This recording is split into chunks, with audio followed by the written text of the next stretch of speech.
When I speak of servitization, it's that transformation of an industrial firm. So we're talking massive organizational change. And we know that everything to do with servitization in manufacturing firms is first met with resistance. And when you think of coalitions, you think of a group of people who, when they're working together, will have just enough power to lead change in an organization.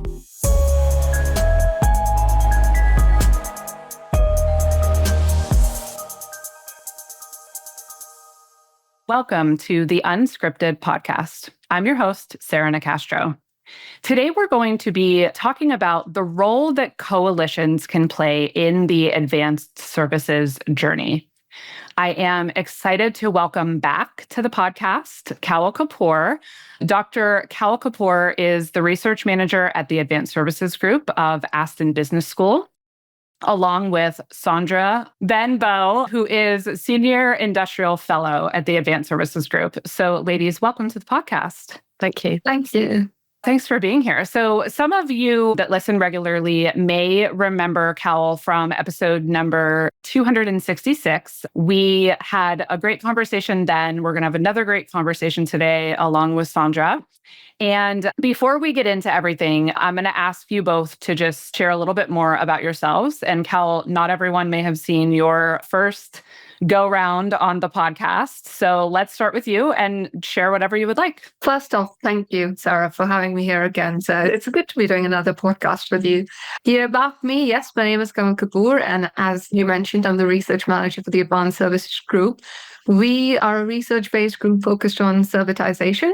And I take on the responsibility of developing and maintaining our research IP and managing our research activities, basically. So it's my job to guarantee that our research is reliable, it's credible, it's ethical, and it contributes to the advancement of knowledge in the field of servitization. So the last podcast you invited me to, we spoke about the servitization playbook, which is a great example of the practice-informed work we do. And now one of the newest research outputs, again, very much informed by what happens across firms in practice, is our mini guide on building winning coalitions for servitization. So I'm very happy to be here today to speak to you about this brand new mini guide. And of course, we have Sandra with us. Sandra, you want to introduce yourself? Thanks, Kawal. And Sarah, thank you for inviting me along. I know, as I said, Kawal is a pro and she's done this before, so it's my first time here. And yes, as you said, I'm a Senior Industrial Fellow for Aston Business School, the Advanced Services Group, and I'm also a Servitization Advisor with the group. I've been working in Servitization Advanced Services almost 7 years, which I can't believe that it's that long. So I was managing for 2 years when I was in the UK, our SME programme, working with small and medium-sized businesses and really helping them to understand the benefits of services and how to develop value propositions around services and new business models. And then the last 4 to 5 years, I've been over in Germany. So I'm based near Hamburg and I work with our global manufacturing companies, predominantly in Europe. So we have a large base of customers over in Europe as well as other parts of the world. So we are growing as an organisation. But my role is really to work hands-on with the company. So while Kawal is very much engaged with the research agenda and making sure that, as you said, that we have the IP from the companies, we're really then I'm helping them to practically apply the models and frameworks that have been developed through the work that Kawal does, through our mini guides, and working very closely with Kawal and the team to really help companies understand the research and how that applies to their business journey, especially in terms of this servitization agenda. So that's me. Thank you. Yes, and thank you both for being here. Any of our regular or longtime listeners should be familiar with the Advanced Services Group. We've had Professor Tim Baines on the podcast numerous times, as well as others from the organization. And I've interviewed a good number of the companies that you all do this work with. And I've stated before, but will state again, what I've always appreciated so much about the Advanced Services Group is that it is that combination of the research, Kawal, that you lead and conduct to assess what's going on and what the trends are, but also it's grounded in that practice of working with organizations, yourselves, and seeing how that research applies, what it looks like in the real world. And a lot of times organizations are doing one or the other, but you're doing both, which I have found makes your content very insightful. So I'm glad you're both here. So, Kawal, I'm going to start with you. Today, we're talking about the idea of coalitions and the role that they play in the servitization journey. So, can you start with just telling everyone what exactly a coalition is? Yeah, sure. So if you look for like coalitions, they're literally everywhere, right? So you look at cartels, creation of cartels, you look at lobbying groups, so you look at unions. These are all examples of coalitions, and they're all formed with a specific agenda of achieving very specific goals. So you look at them as temporary alliances where either groups or individuals are coming together, but they're there to achieve specific shared goals. And in an ideal case, these members of a coalition are going to prioritize on an immediate objective, and they're going to avoid focusing on unrelated matters. And they're all very motivated by this pursuit of influence, of control. So basically, you'll find coalitions within firms where multiple stakeholders have agreed to team up so they can influence decisions, so they can shape policies to be able to influence how resources within the firm are being distributed or allocated. And they're all collectively focused on an issue or issues that are of significant interest to all of them, basically. All coalition members are in it together. And whether you're looking at organizational studies or you go towards social psychology or you go to political science, they're all studying how individuals with shared goals will form coalition to work together so they can influence decisions and achieve common goals. So that's coalition. Mm-hmm. Yeah, so sort of the strength in numbers concept. Yeah, So, unified front. Yeah, for sure. So when we think about the advanced services or servitization journey, what purposes are you seeing coalitions play in that journey? When I speak of servitization, it's that transformation of an industrial firm. So we're talking massive organizational change. And we know that everything to do with servitization in manufacturing firms is first met with resistance.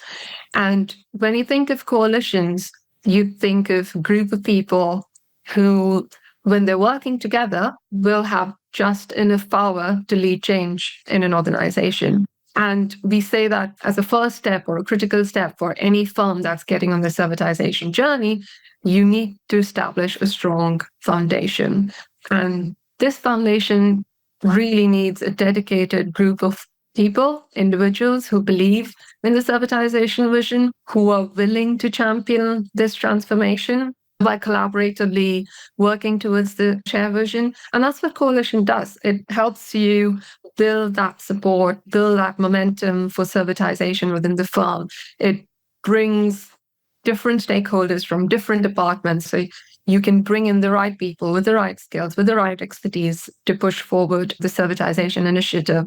And the firms that we've worked with, and they're all at different stages of their servitization journey, one of the many problems that they often come across departmental silos. Mm-hmm. And for a change initiative like servitization, for it to be successful, you want to ideally break down these silos.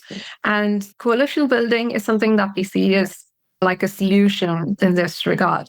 So it becomes a means to cultivate that culture of collaboration, of uniting individuals from different departments so they can come together and they can leverage their combined expertise and push forward with servitization. That united front, right? So you want, when you stand united as a group and you're so focused on pushing something forward, the credibility of that servitization initiative just increases, and it makes it more likely for that group to secure the resources that they're after or overcome the internal resistance. So coalition helps you build capacity. Mm-hmm. And you can achieve bigger goals by operating as a coalition. So your financial burden is shared, your risks are shared, and therefore they're lower. Your access to resources and ideas and technologies suddenly becomes higher. Mm-hmm. And that's how you see coalitions play a big role in a firm's servitization journey. Yeah. It's interesting as you were talking, I felt like I read your mind a little bit because I was thinking when I think about where I see companies struggle in this journey, a lot of times because our audience is composed of a lot of service leadership, what we see is this, I don't want to say misunderstanding. It isn't always. It can be, or it can just be they're constricted by looking at this within the lens of service itself. So thinking about it as service innovation versus business transformation, right? And so they can have great ideas and see a lot of the value, but they're still doing so from their own silo, right? Like they're not. Yeah, exactly. And so I think to your point, that's what I was thinking when you started sharing is this not only helps build that momentum, but I would imagine it helps organizations avoid a lot of like fits and starts because if you can create that alignment at the beginning, right, it helps you work, not only build that influence as a united front, but keep the vision and the strategy united as you progress through the journey. So very good. So Sandra, can you share a little bit about in the servitization context, who ideally would be taking part in the coalition? Yeah, absolutely. I think in terms of servitization, we know from lots of research and working really closely with firms, this is a really difficult and complex journey. And as we've said already, actually having that united front is absolutely essential. But really understanding who should be part of that coalition, selecting the right people, engaging and managing the right people is really like the foundation of a successful servitization program. So I think some of the points already Kawal's picked up on and mentioned actually play into this as well. I think one of the biggest factors is really about having the power and influence within the coalition. I think where it's been particularly successful, you need senior leaders across the business to be part of that because without power and influence, you can't really instigate any kind of change or have the authority to instigate any kind of change. So there needs to be some senior leadership within the coalition and maybe, I think, different department heads as well. Mm-hmm. So if we're thinking about those diverse silo-busting teams that we need to bring into this, it's not just about, as you say, it's not just about the services, people understanding this. Actually, the coalition is also helping to educate people within the business. So having people from different parts of the company. And we find that there's always a bit of conflict between product and service and understanding of what servitization is and how that would benefit the firm. Having people who are from different parts of the business. We've had people from product, from marketing, from sales and service. And really those different departments can help bring diverse viewpoints and also make sure that other views are represented in this coalition. Mm-hmm. So I think the diversity of the coalition is important. And also reputation and credibility. So we've got senior leaders, but are those senior leaders, are they respected and are they credible? And are they strong leaders who really will motivate and inspire people to follow them and build that consensus and navigate these challenges? So I think there's a number of factors to consider when putting together and developing a coalition and who might be those members. And then within the coalition, they all play different roles as the coalition develops and grows. But from the outset, I think it's important to get those key players in place. Mm-hmm. And over time, that will evolve and change as the coalition and the servitization agenda moves forward for the company as well. Mm-hmm.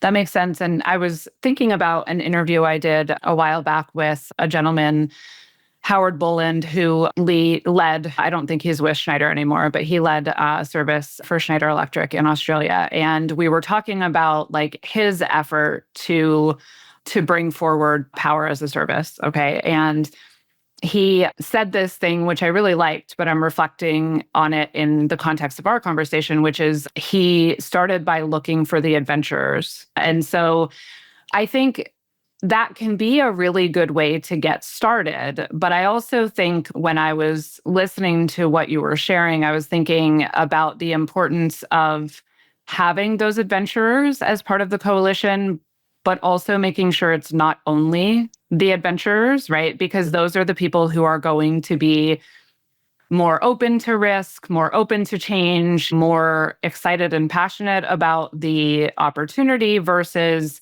You need to be grounding that in some of those pockets of resistance or skepticism, or even just healthily vetting the ideas that you're discussing and the path that you're setting forward. So I was just thinking about that connection, and it's interesting. I think you're right in terms of bringing the first people who are likely to want to join would be those adventurers. I suppose they're the early adopters and they can see the benefits quite clearly. But as you say, bringing on people who are more implementers as well, maybe, in terms of, you need action. You've got to get those people as part of the coalition as well. Yeah. And I mean, we know that there are different types of leaders, right? It's not common for someone to be both the innovator and the change agent and also the operational execution centric type of leader. So you have to make sure you're balancing that. Okay. So Kawal, other than making sure that you have the right people involved, what else makes a coalition effective in helping companies progress through this journey? I think one of the most important things is for the coalition to have that very well-defined vision for the change initiative. And this needs to be agreed by all members, because a clear vision of how servitization is going to benefit the firm, how a service is going to enhance their product offerings, how is it going to benefit their customers, improve customer satisfaction. And basically what they want is unlock that new revenue stream. So it's a lot of hows. And that shared vision is what is going to keep the team focused, keep the coalition focused. It's going to motivate them through the challenges. It's going to allow them to communicate the benefits of servitization quite effectively to others in the firm, which is really important, especially when something like servitization is, often met with resistance. So you need that. Then you also want to look at what the structure of the coalition is looking like. It is who does what in a coalition. So Sandra mentioned leadership.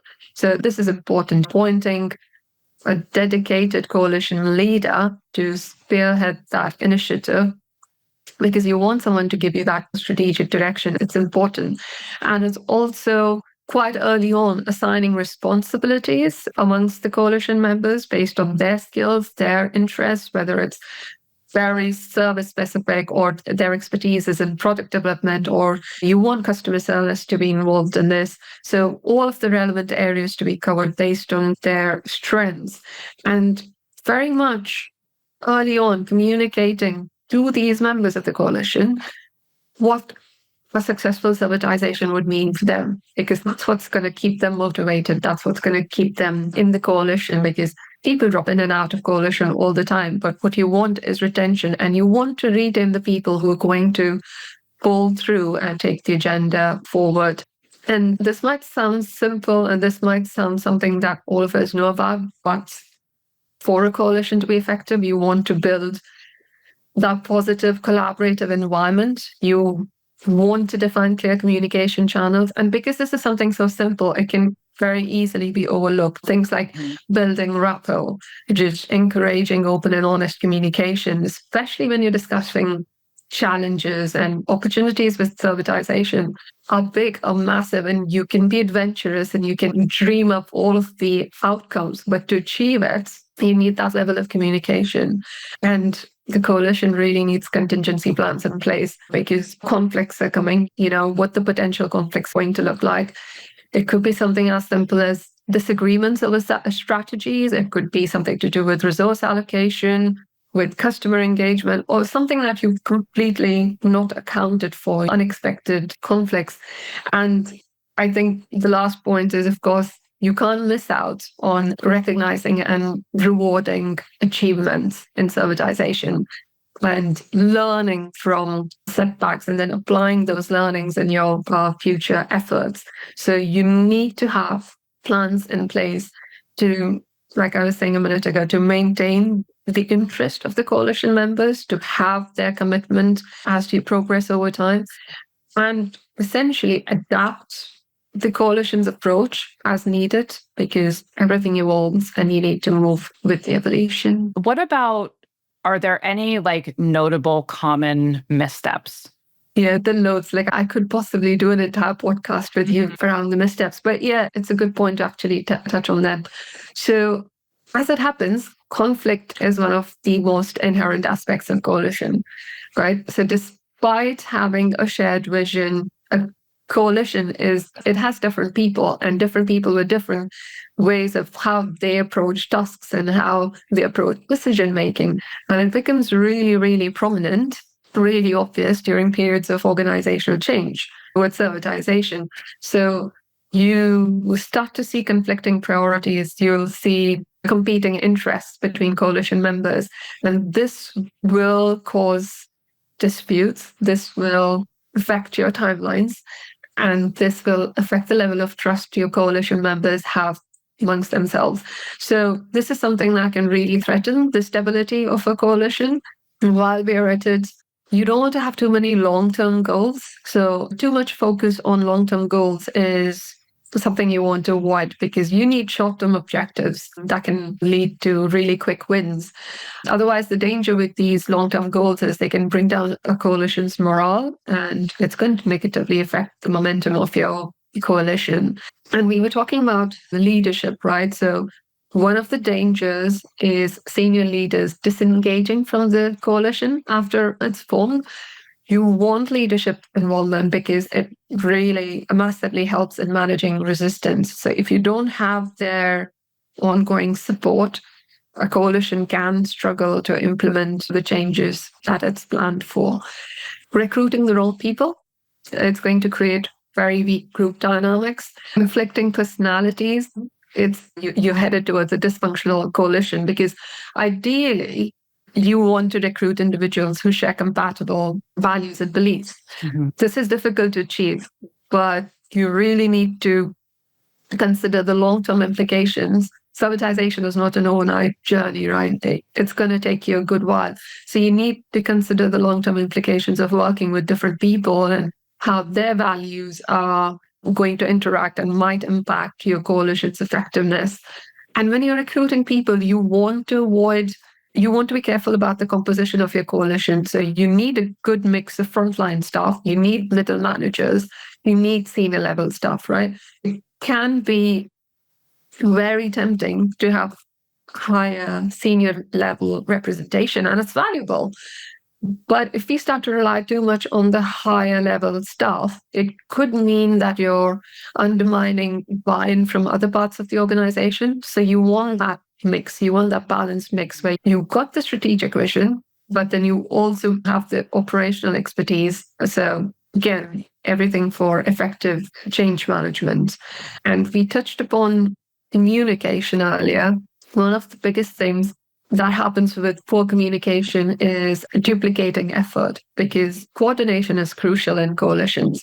So if people are not going to be communicating, then they'll be duplicating effort, there'll be work done at cross purposes. And I think it comes down, and that's what we've seen, it comes down to the coalition leader to either identify someone who can perform this role or take it upon themselves to make sure that this does not happen.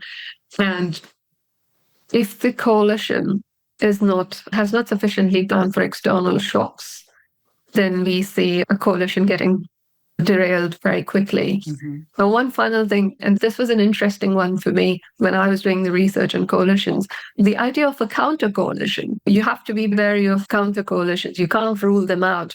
And these will be formed deliberately within firms to disrupt a coalition's progress. So they're just opposing groups. They're targeting specific issues and they're looking to undermine your coalition's goals. So you need to have measures in place to counter these coalitions.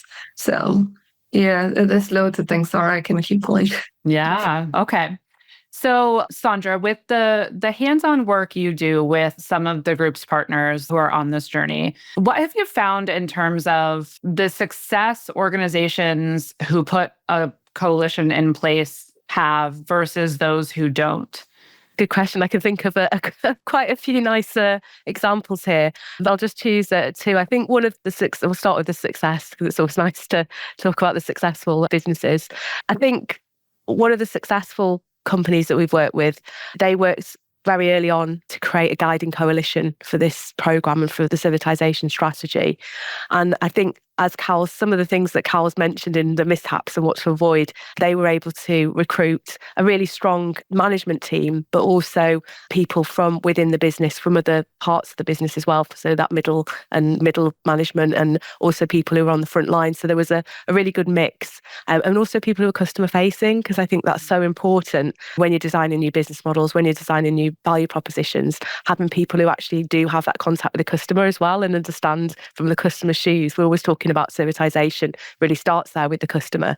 So they've really got an understanding of why this is they've got the vision and they've got the strategy and they've got a good understanding within the coalition itself. So it's about shared interests, common goals, and having a team that are willing to explore the opportunities. So this is a company that have put all the foundations in place. They've thought about who should be in the coalition. They've started developing coalition very early in their journey, and they've actually strategically identified people that they wanted to bring on board and made sure that there's a good mix and a diverse team to support what they're doing.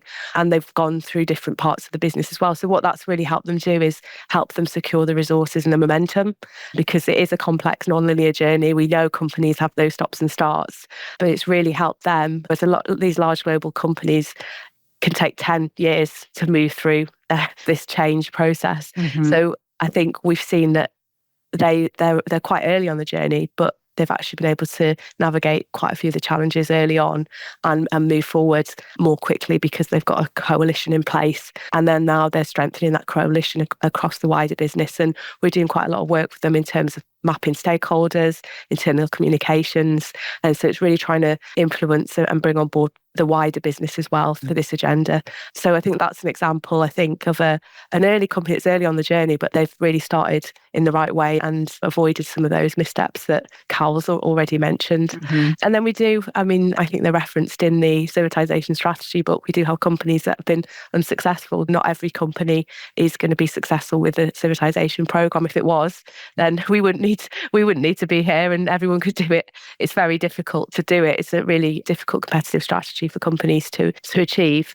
And the company that I'm thinking of, obviously I won't mention any names, but it's really about, you say, like that strength in numbers. And they had a couple of people who were very bought into the idea of services. This was, I think, probably 5 or 6 years ago, and they'd been working in this space for some time, really trying to sort of push the agenda and bring people on board. But I think the biggest challenge they had was that they didn't, that senior level buy-in. They really struggled to get that, and they really struggled to grow the coalition and build and galvanise support behind the agenda. And eventually, I think it was a cultural issue. I think there wasn't much understanding of the benefits of servitization across the business, and there wasn't really the support. And eventually, I think that the key person who was driving that agenda actually left and went to work for another company because they basically got fed up with trying to bang the drum and trying to move this forward. So sometimes it won't work, and if you can't get the support behind it and the right people in place, but also it might not be a good match for the culture in the organisation, or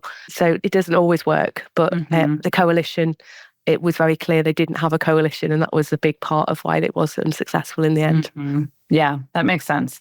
And I like your point about the first example you shared. It takes some time, obviously, to put a coalition together and to make sure that you have the right members and the right focus, and Kawal, to your point, the right not only ultimate goal, but objectives and milestones that you want to work toward. That foundational work, Sandra, to your point, then can help you progress through the continuum, not necessarily faster, could be faster, with more ease, perhaps, than you see companies that don't have that from the beginning that end up, I'm thinking of your roadmap and then the game. So I was at a session with Professor Baines and the group at Tetra Pak in July, and we played the game, the board game of the servitization roadmap. And there's all these things that can take you back to the beginning, right? And so if have that coalition, it doesn't mean that won't happen, but the likelihood of getting pushed back to the starting line decreases. So that's a good way to think about it.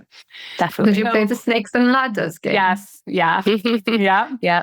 So, Sandra, I know that one of the things that the Advanced Services Group does with your partners is host roundtables, and different partners will we'll host these and there's different topics associated. So I know you had one in September that was on the topic of coalitions.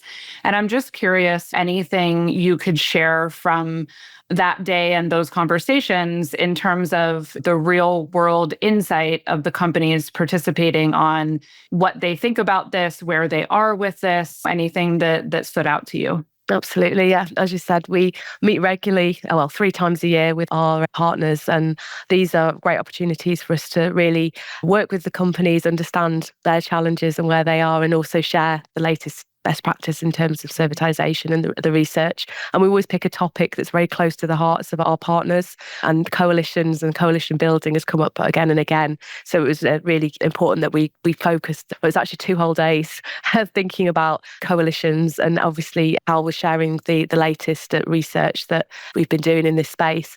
And I think all of our partners have coalitions. I don't think they would be able to be on the journey without them. Mm-hmm. And I think they all see them as essential in driving their services agenda. So obviously we are working with these forward-thinking companies that are already on this path to servitization. So I think they're bought into the idea of coalitions. But as you say, we have partners at different stages of that journey. Some of the companies we are new members who've joined in the last year or two, and they're maybe at the start of that transformational roadmap. So they're really just about creating the guiding coalitions. But I think, and then obviously the other companies that we have who have been with us for some time, obviously they have sort of stronger, more established coalitions that they're developing and they're nurturing, and they see them again as a real sort of essential component to navigate the servitization landscape and servitization journey. I think there's a lot of best practice sharing. So they're talking about what's worked well. And I think some examples with some of the companies have done some work on stakeholder mapping internally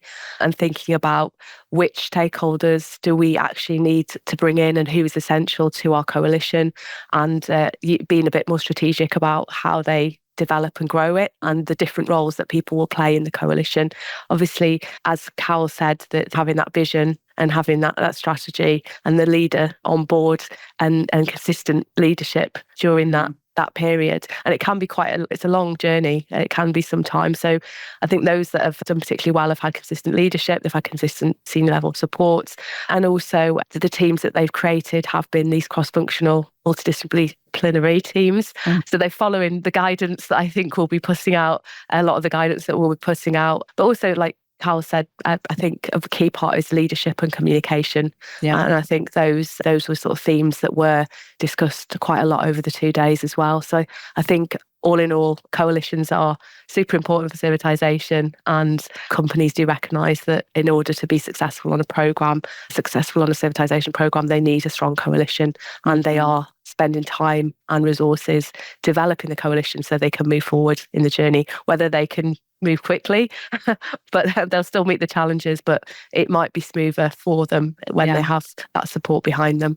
So I think that was some of the insights that I heard when we were talking with the partners from the different organizations. Yeah. And I mean, it just comes back to the benefit of community, right? And so there's value in the research you guys are doing, of course, on its own. There's value in the one-to-one work, Sandra, you and others are doing with the partners that you have to help advise them and support them along this journey. But there's such huge value in the opportunity to bring these folks together 3 times a year and give them the chance to not only engage with the broader Advanced Services Group team, but to really spend that time engaging with one another. I mean, we have our own events. I'm a huge believer in, I always say, if you come to one of our events, no one's going to give you a blueprint for success on any given topic. But in hearing those different perspectives, there's going to be these light bulb moments that can really affect the trajectory of your own journey just by making you think a little bit differently about something, or by bringing something to the forefront of your mind that you hadn't thought about before, that is hard to do if it isn't based on those shared experiences. So yeah, it's great that you all are engaging in all of those different ways, and it helps you stay grounded to what the real world is saying and thinking and needing, but it also really provides a lot of value to them to get to know one another. And one of my favorite pieces of feedback that I've gotten so many times through our future field service events is I feel so much less alone because I didn't realize how many other people have the same challenge. And to me, like, there is no better feedback, right? Because life can be hard and work can be hard. And when you're nose down and you can think, oh my gosh, we're the only company struggling with this, or I'm the only leader that doesn't have this figured out. And when you can come together in those ways and those people realize, oh my gosh, like, I'm just like everyone else. No one has it all figured out. No one's doing everything perfectly. Okay. I think there's so much value in that as well. So wonderful. All right. So before we get to, I want to share some information and resources here at the end. But Kawal, before I do that, any closing thoughts on coalitions and what we've talked through today? But I mean, something that you just said, Sarah, it's funny that everyone's in the same boat. Nobody's figured out what they want or how to do it. They know what they want, but they don't know how to do it, right? So the direction that we take with our research, it's like heavily influenced by our strategic advisory panel. And we have this meeting with the advisory panel from time to time. And the last meeting was just that. It turned into, oh, that's okay. Even we've not got this figured out. And it's that sense of belonging to that community who are all on the same journey. So they're all industry people, right? They're coming from our partner firms, and they just give us these valuable insights into the challenges they're facing and the challenges that are affecting their industry. And we identify what research we need to do based on what they're saying. But it's amazing. You should watch them all sat together, complaining about the same things. And then they realize they're not alone. Everyone's facing the same thing. But no, thank you. It was great chatting to you today. And I guess one last point to mention would be that all of our mini guides and this mini guide as well on coalitions, when we design anything like this one, we are always keeping the managers and executives of industrial firms in our mind. So those with a product manufacturing background, and they're now looking to sell services to the customers. So even with coalition, when you talk about a strong coalition, it's like a powerhouse of shared resources and skills, of expertise, of market knowledge. And the mini guide, in this mini guide, we get into how you can select and engage and manage the right people in a coalition to drive the servitization initiative within these firms. So we've developed a framework. It comes right at the end of the mini guide, which executives can use to build a strong, effective servitization coalition. They can use it to monitor its effectiveness from time to time, and basically keep that momentum going for the coalition. So there's a nice framework also wrapped up in the mini guide. Mm-hmm. Wonderful. So is that mini guide available now, or it's coming soon? Yeah, so yeah, it's in its final stages. We have to put it through design, so that's what's happening now. But it's going to be released December this year, because we were talking about a minute ago. So our next roundtable is at Baker Hughes, and going to be focusing on business cases and how to frame a business case for different stakeholders, and it aligns with our ongoing work on coalition building. So we want to be able to take these mini guides to that roundtable and share our insights with our partners. So yeah, the timeline is it comes out in December. It's going to be available on our online store. So that's advancedservicesgroup.co.uk. And it should be available to buy in December. Okay, perfect. So for everyone listening, so the Coalition mini guide will be coming in December.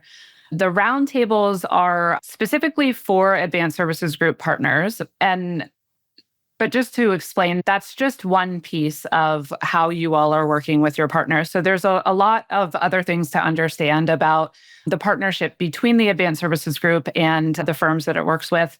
You can find that information, contact information, and the mini guide on coalitions, as well as some other resources at, as Kawal said, advancedservicesgroup.co.uk. Also, there is the Advanced Services Group page on LinkedIn, so you can also make sure that you are following along there. And I mean, of course, we'll have you back again before too long to share some more. So thank you both for coming and spending some time with me today and for having this conversation for our listeners. And I look forward to the next one. Thank you for having us. Okay. You can find more of our content from the Unscripted podcast, as well as Future of Field Service articles by visiting futureoffieldservice.com. The podcast is published in partnership with IFS. You can learn more at ifs.com. As always, thank you for listening.